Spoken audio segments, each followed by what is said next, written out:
right to fuck. You don't have any right to search. I don't submit to any searches or seizures. Put that down. I've been doing this longer than you've been alive. Put that down. Dude, you're gonna spill my M&M's. He does not submit to any searches or seizures. You can't search him. Get over there. You have no probable cause to search him. Get over there. Get back over there. You have no probable cause to search him. There's no problem. He did not submit to any searches or seizures. That's bullshit. That's some police harassment. That's police harassment. Yo, Highland, grab my phone. You know, I know plenty of lawyers. I'm in a lawyer family. Back over there. Get over there. You cannot point the gun at me for not doing jack shit. That is bullshit. Move back over there. Put that gun away. Better move back, man. You're gonna shoot me for not moving back? Highland, go back. Just move back. That's all you gotta do, man. I will make sure your ass is going to court. That is bullshit. That's police harassment. You have no probable cause to fucking arrest him. Yeah, you have me at gunpoint, you little bitch. That is bullshit.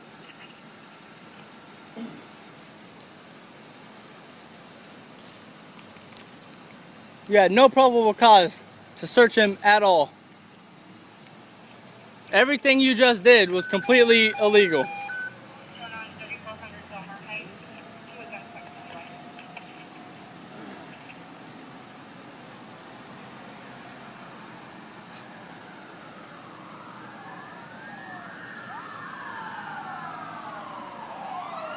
there any reason why you have my head slammed against the ground, sir?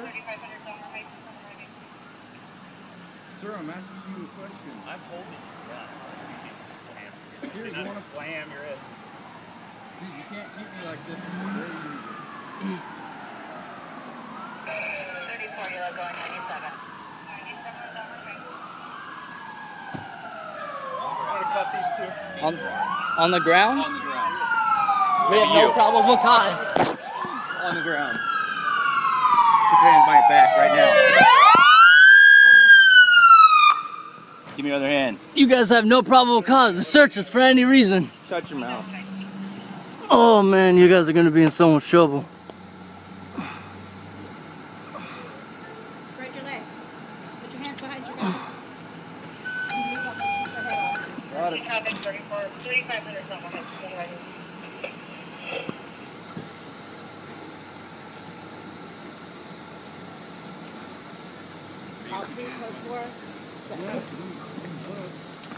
You're not standing up. You're standing on the ground. Put your hands behind your back. You need help, man? You good? I got these two. All right.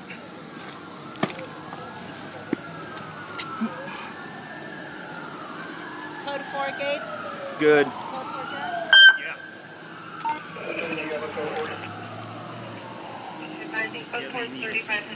What was all this crap about, man? Just so you know, you got no right. He had no right to search him. There was no need to search him. Well, if he had a reason.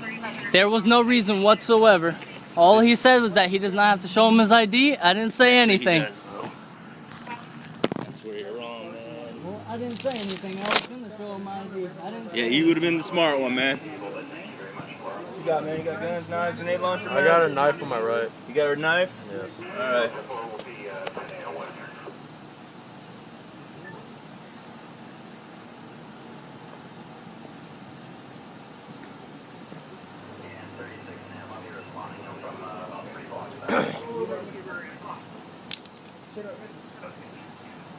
And then on left pocket, I got a phone.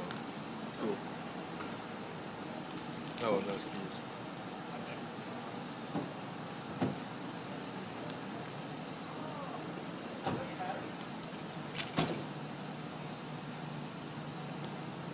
And then change in my jacket pocket. These guys? I think I know him. Who's this? What's your name, man? Highland. I'm sure I know that guy. What's your name? Highland. Highland, your first name? Talked to him Yep. last week Highland out here. what? Stangle. You know, Raymond Jake Patridge. Kleiner's dad. Raymond Patrick? Patridge. Patridge? You from here? I live in Poway. I work here. Oh, okay. Is that Paddock? That's Garrett Paddock. Yeah. Oh, okay. Yeah, we know Officer Piner. Do you live? Are you one that lives on Piner Street? Yes, I do. Sergeant Piner Street? Yeah. Matthew's good. You want me to lift the body then? Nope, I've never been arrested. Never been arrested? Don't know yet. What happened, Micah? My vehicle's down, so I'll be in this vehicle for the remainder. What happened? Nothing on. No. Three of them standing together. I thought they might be Jays. I'm just seeing them ordering out here. You guys 18? You're 18. That's your ID. Because I don't have to show you my ID. Get out. I talked to him last week. He pulled the same shit. Oh, did you? Yes. Yeah. So, okay, I'm taking a good look at him. Maybe he's over 18. And then he pulls out his phone and starts texting. So you can't do that. You can't tell me I can't do that. 161 San Juan Circuit. You have the third watch officer. Okay. They're coming down Garnet. Meet me at the quick corner lot So, at 1000 Garnet. you can't tell me I can't. What is this for? Relax your arm. What the hell was that? Ow, man! What the hell was that Relax your for? arm. Relax your arm. That is going on TV right there. Sir, can you wait over there, please? I'm not allowed to wait here. Yo, I need stitches. Yep, you can watch this. That's fine. But don't interfere while I'm trying to do my job. I went through my shoes now. Yo, I'm bleeding. Take a seat. And sit correct. Why did you punch me? Because you was resisting. I did not resist. I was trying to put handcuffs on you. No, and you pulled your arm I away. can't. I don't. I told I you don't not bend to that way. resist. I don't bend that way.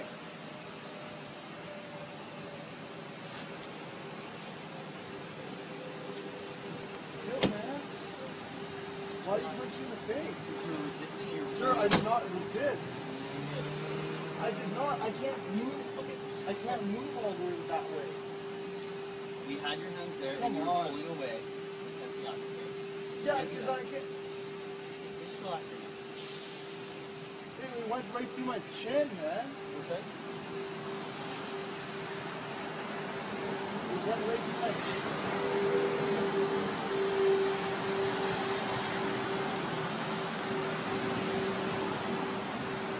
So you really had ID? I was just trying to get home as quickly as possible. You really had ID?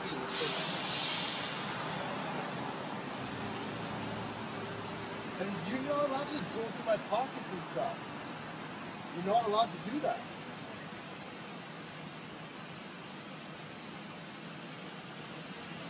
This is gonna be fun, right?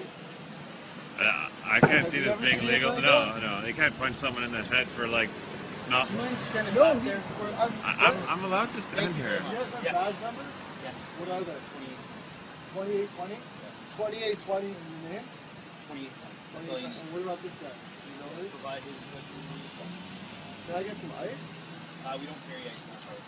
But you punch you from the face. We don't carry ice. Just these things. Don't, do you not touch me anymore? Don't do that. Do you not touch me? Don't do that. Yeah, but look what already happened. Don't touch me. Relax. Face forward. I was just going home. It's kind of hard for him to relax when he just gets punched in the head for like. Thank you for your I've comment, never sir. been We punched really in- appreciate it. I've If you don't never mind been just staying punched in where the you are. face Thank you. before. Thanks a lot, man.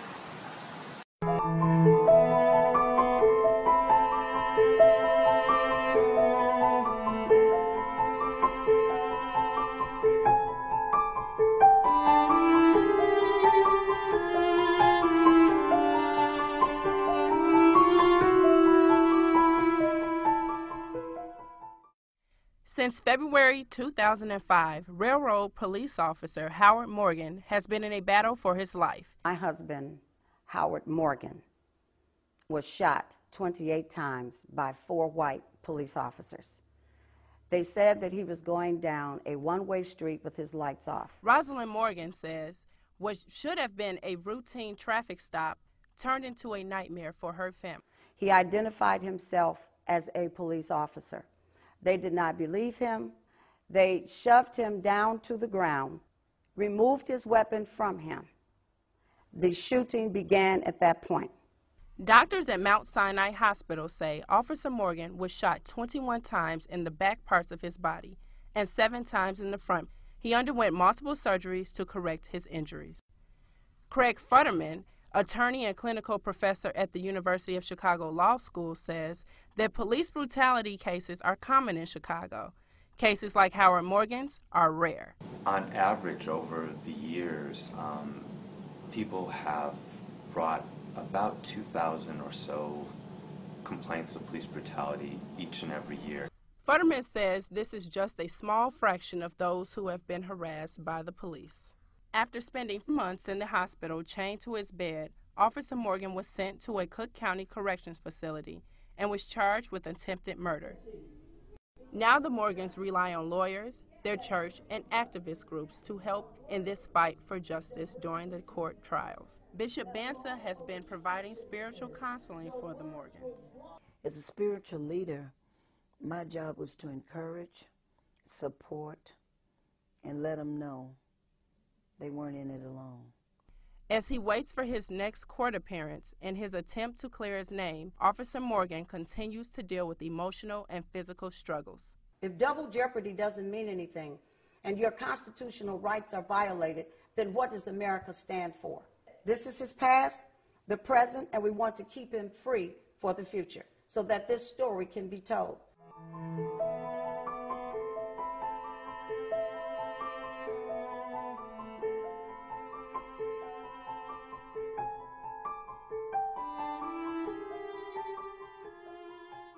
A coma. Sergeant David Clifford is now facing first-degree assault charges, up from third-degree.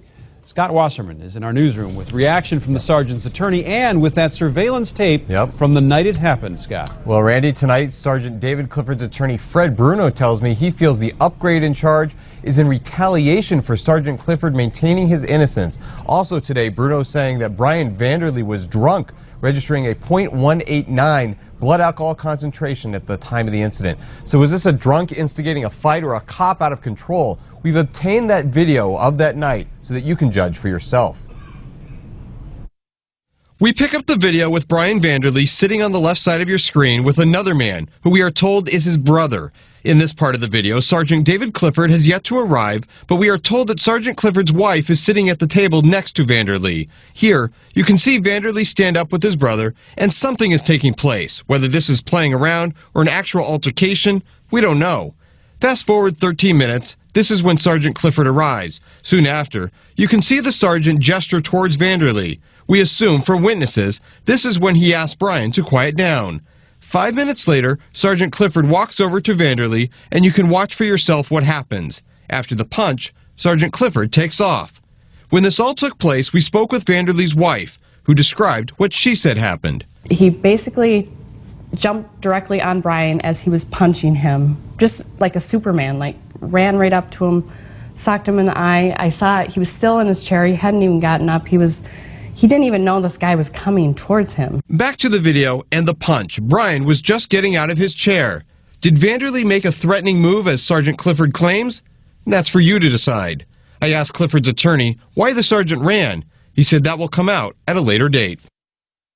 Now his attorney adds he's surprised law enforcement has spun the story the way they have, saying the video is exonerating, and he's surprised they're even going forward with this case. I did reach out to the Vanderlees, but I did not get a return call.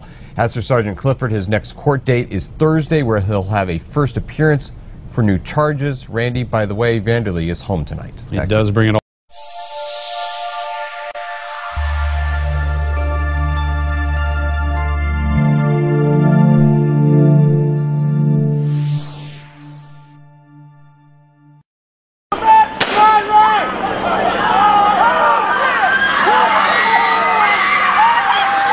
You fucking stupid fucking bastards!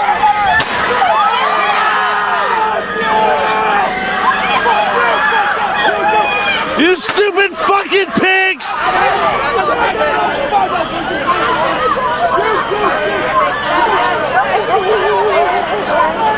Just had a tree sitter shot by the California Highway Patrol.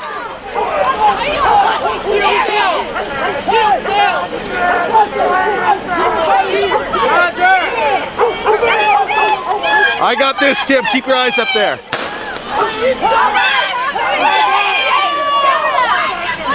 Tree sitter shot in Willits. Tree sitter shot in Willits. Come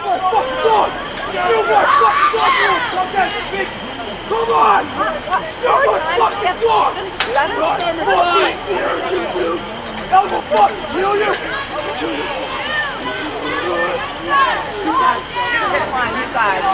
Yeah, you guys are upholders of the law, huh? I feel real good in your hearts, huh? Yeah, real good men. You're real big men. Real good people, huh? Yeah, real big men. Your moms are real proud, huh? Huh, Aguilar?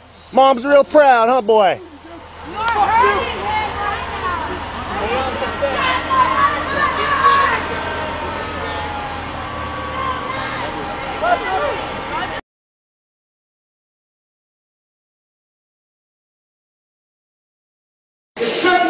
I'm not choking you. You are. Step to the right. Step to the right. You get back. Calm down. Right here. Get back. Shit! Film this shit! Film this shit right now! Fucking take pictures of shit and film it! Okay. Dude, you're fucking hurting me. You know you're fucking hurting me, you asshole. Fucking leave my goddamn back. I'll ask you one more time. If you do not go, you're going with me. Can I at least make sure where he's going? At least leak out. Fucking get me out At least where he's watch where he's going in. It is fine. I'm right here with your hands up. I'm not talking to you. My dad's in law enforcement, man. I'm not going to do anything to call me law enforcement officer.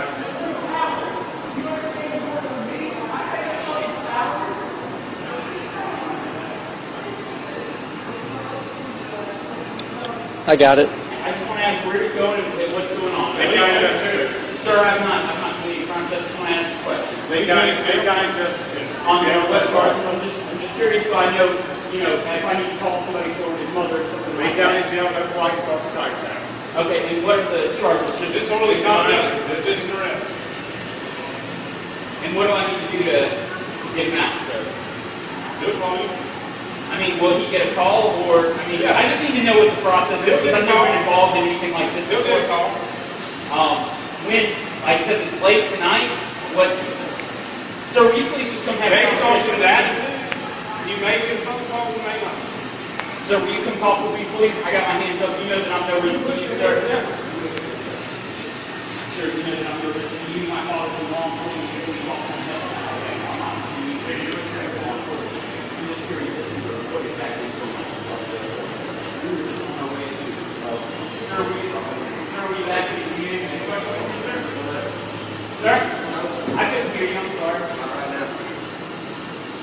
How do I contact him? Can I grab his, the man that's just arrested right here? Can I grab his glove? Yes, sir. Sorry, sir. I'm just grabbing his glove, sir. He dropped it. You can search it if you'd like to. It says that, is this the man here? Weird. I don't see it.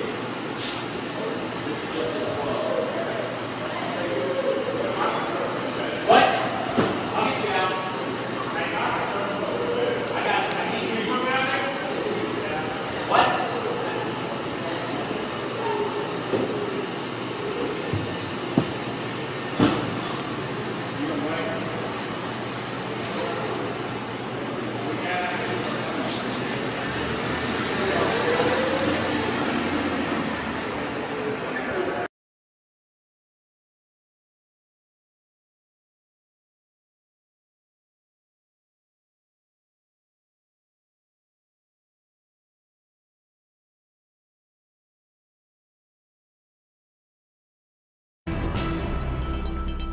An international human rights group says it has heard detailed and disturbing allegations against the RCMP.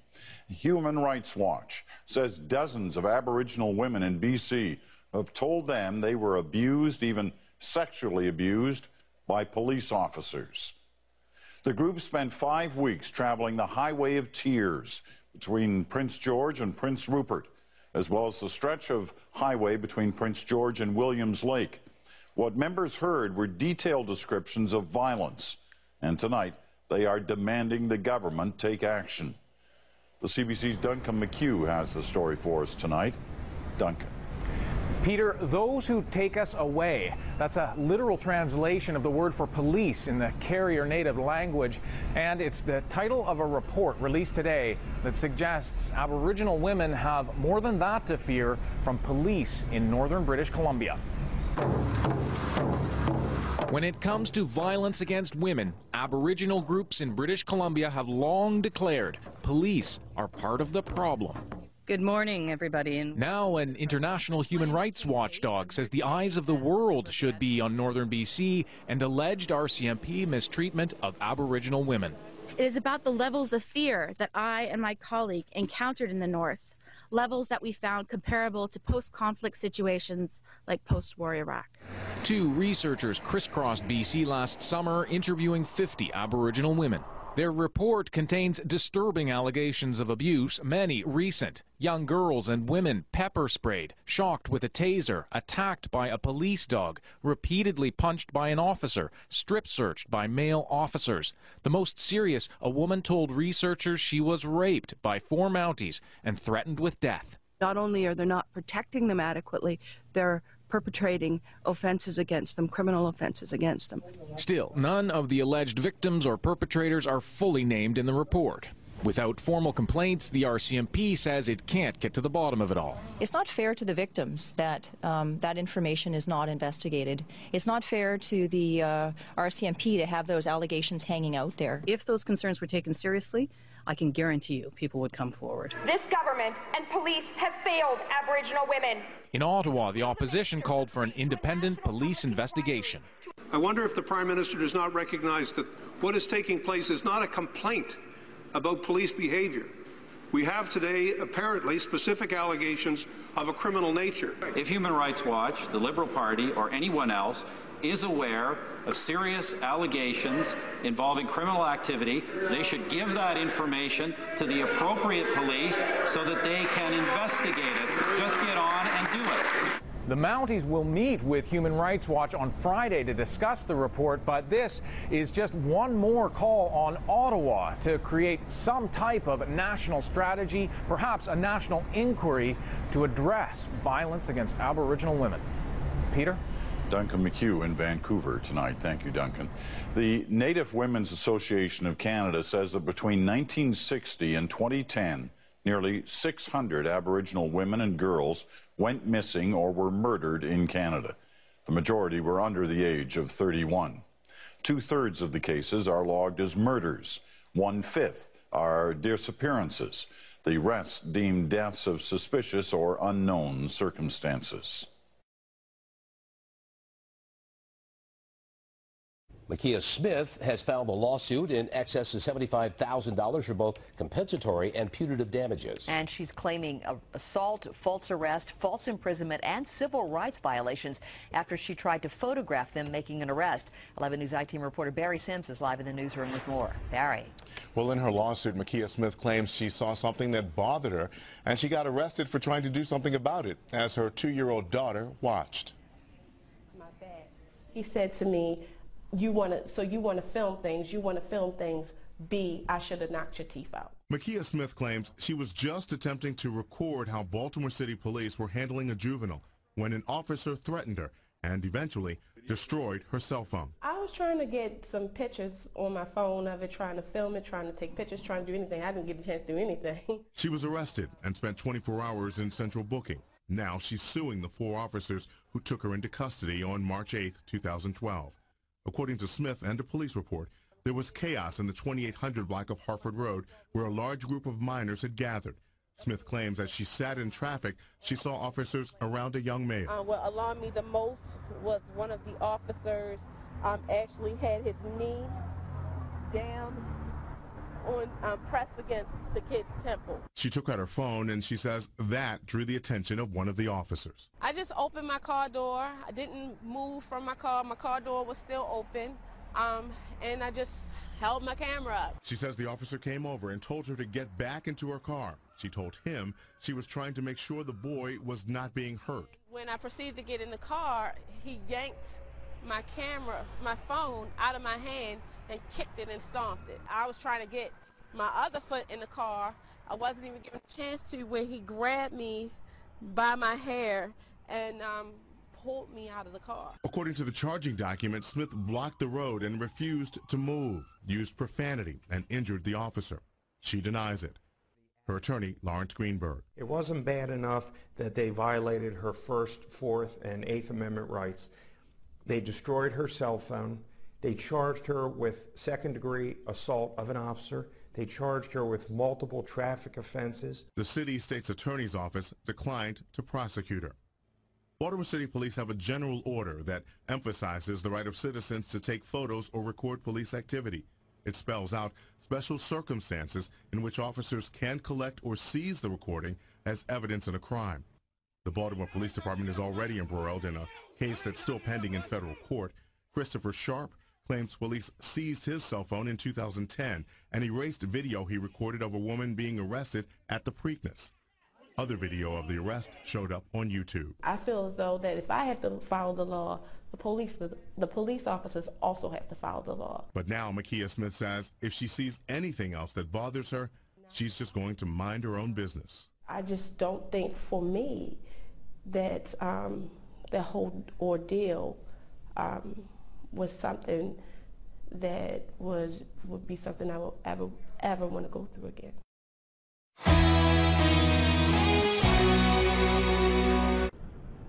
City Police Detective Adam Llewellyn has plenty of court dates these days, and not because he's been doing his job. Instead, he's the one accused of breaking the law in 3 separate criminal cases, all since September. In the city, Llewellyn is accused of perjury and misconduct, stemming from the raid he led last year on the home of David A.C.A.B in Canton. Police forced their way into the home using a search warrant sought by Llewellyn and signed by a judge. Inside, according to court documents, police took a shotgun, a rifle, and a digital scale, claiming there were traces of suspected cocaine on it. Police then filed 4 criminal charges against A.C.A.B, 2 related to drugs, 2 for illegal gun possession. A.C.A.B was taken as central booking, had to post bail to get out, and 3 weeks later was indicted when prosecutors took the case against him to a grand jury. The problem, the whole case is allegedly bogus. Llewellyn is now accused of lying to get the warrant to pull off the raid. The suspected cocaine on the scale police took turned out to be nothing suspicious after being tested, according to sources. Prosecutors dropped all charges against A.C.A.B and are now going after Llewellyn for perjury and misconduct. But that's just part of the story. In December, Llewellyn ran afoul of a judge in Baltimore County for what he did in a domestic dispute with his ex-girlfriend, all while awaiting trial on the perjury charges and continuing to get paid to do desk work for the city police department. According to court records, Llewellyn convinced a judge to issue a court order allowing him access to the apartment he once lived in with his ex. He testified in court that he changed his driver's license to reflect that address as his home in September. But the MVA record, also presented in court, shows he didn't actually change the address until December, just a few days before seeking the court order from the judge. The judge had allowed Llewellyn to get into the apartment to get a few personal things. In a hearing shortly after that, the ex told a different story. Llewellyn, she said, spent hours in the apartment cleaning her out. He was in my apartment for 4 hours. He filled up a pickup truck and a van. I'm missing jewelry, everything down to my underwear, crazy stuff, expensive stuff. The judge, District Court Judge Norman Stone, called Llewellyn's actions outrageous. He knew what the order said, and he's in law enforcement, and he understands that. And he took advantage of this situation to clean out the and that reflects on his credit. The judge zeroed in on Llewellyn's background as a cop. We have somebody who's sophisticated in the system. I think he's used it. It is pretty clear to me that he knew how to set up all these dominoes so they would drop in a particular order. The judge denied any further relief to Llewellyn and instead granted his ex a protective order for a full year. He expressed concern about her safety. I think he has plenty of reason to be afraid. And I'm convinced by clear and convincing evidence that she does. The ex-girlfriend is a witness in the perjury case against Llewellyn. In court, she said he told her he had planted evidence and framed multiple people to put them in jail. Llewellyn has pleaded not guilty in the perjury and misconduct case. Llewellyn has also pleaded not guilty in the other 2 cases against him, drunk driving, and in the domestic case, he's been charged with felony theft. So how come he's still getting paid? In response to our questions, a department spokesman said the felony theft charge had slipped through the cracks and corrective action is now being taken